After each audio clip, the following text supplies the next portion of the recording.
In this video, we're going to use the Pythagorean theorem to find the missing side of a right triangle. And so we can see in this problem that we have a right triangle, we have one leg, we have the other leg, and we're going to solve for the hypotenuse. Now, the hypotenuse is always the side that is across from the right angle.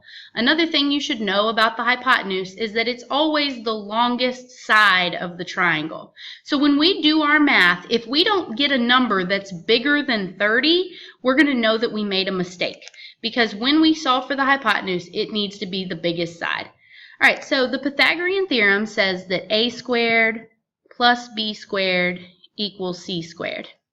So this hypotenuse is the only side that it matters that you put in the right spot. This side has to be in the C spot every time.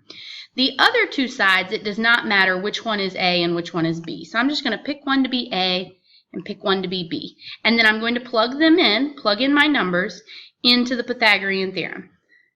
So I'm going to have a squared plus b squared equals, and c for us is x squared. And so you may have seen me do some problems like this when we were doing the distance formula back in graphing. So in order to solve this, the very first thing I'm going to do is type this into my calculator. So I'm going to type in 16 squared plus 30 squared, and you can actually type that all in at once. And when you do, you get 1156. And that equals x squared. But I don't want to know what x squared is. I want to know what x is. So to get rid of this squared, the opposite of squaring something is to square root it.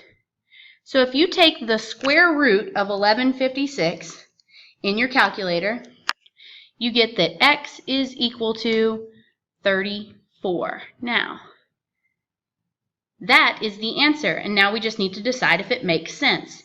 Is 34 bigger than 16 or 30? Yes. So it does make sense for this to be the longest side of the triangle.